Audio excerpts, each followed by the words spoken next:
இவன் நல்லா இருக்கானே நினைச்சுக்கிட்டே நல்லா இருக்கியான்னு கேட்கிறேன்.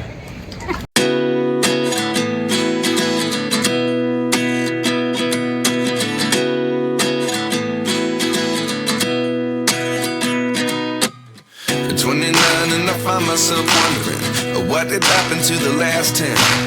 I ran away with my life, fast forward, never turn back again. It's kind of funny that the more we pass time, the more we need to set them rewind.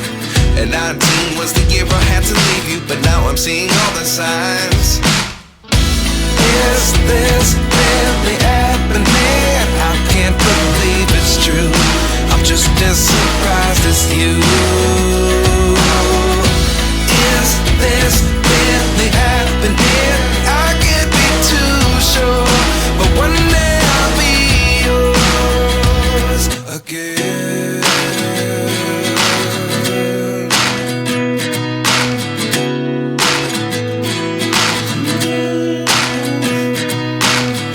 Life lessons come one in a dozen. The other 11 get something from nothing. I sit here looking for an answer. Maybe the biggest question was in the last chapter. You gave me the soul I have today. Without you I never could have moved away. But now I see what you teach. I do believe I always should have stayed. Yeah. Is this really happening? I can't believe it's true. I'm just as surprised as you. Is this really happening? I can't be too sure, but one day I'll be yours again. One day I'll be yours.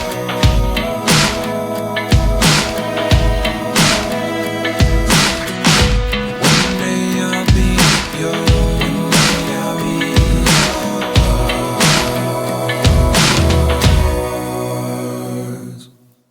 Life lesson. பார்க்கறவங்கிட்ட நல்லா இருக்கியான்னு கேட்கு. இவன் நல்லா இருக்கானே நினைச்சுக்கிட்டே நல்லா இருக்கியான்னு கேட்கிறேன். வீட்டுல நல்லா இருக்காங்களா அப்படின்னு கொரோனா சமயத்துல கேட்கிறப்ப நல்லா இருக்காங்கன்னு எழுத்தமா இருக்கிறவங்க சொன்னா எப்படி அவன் குடும்பத்துல மட்டும் நல்லா இருக்காங்கன்னு வருத்தத்தோட போவாங்க.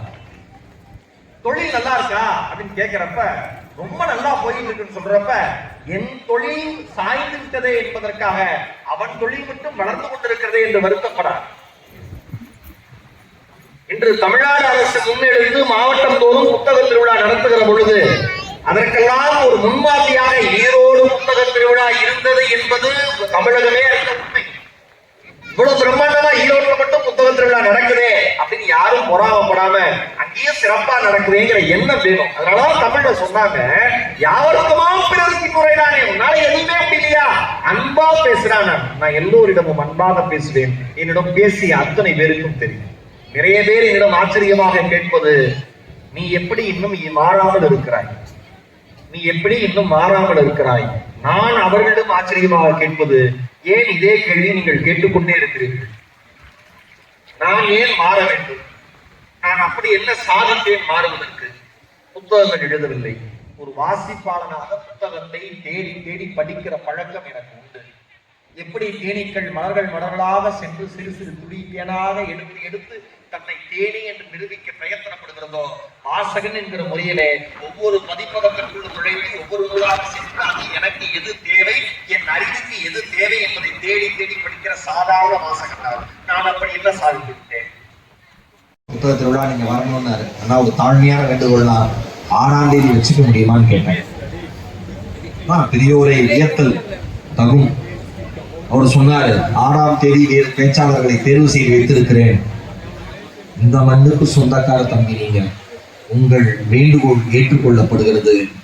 6ஆம் தேதியே நீங்க வாங்க, பேசுங்க, நம்ம மக்கள் உங்களுக்காக காத்திருக்காங்கன்னு சொன்னார். இது எப்படி இவ்வளவு ஞாபகமா கதிரனும் நானும் ஒரு காட்சி போல விவரிச்சு சொல்ல முடியுதுன்னா, இந்த மேடைக்காக ஏங்குகிற பலர் இருக்கிறவர்கள் மத்தியிலே எங்களுக்கு இந்த வாய்ப்பு கிடைத்ததை நாங்கள் பெருமையாக கருதுகிறோம். அண்ணன் சொன்னது போல உலகத்தினுடைய எந்த மூளைக்கு சென்று பேசினாலும் என்னுடைய மூளையை வளர்த்தது இந்த மூளை தானே, ஈரோடு தானே. இங்க இருந்து பேசுறேன் அப்படியே துபாயில 7 ஸ்டார் ஹோட்டல்ல ஒரு 1200 ஸ்கொயர் ஃபீட் சதுரடி அறையில எனக்கு அறை ஒதுக்கி கொடுத்திருந்தாங்க.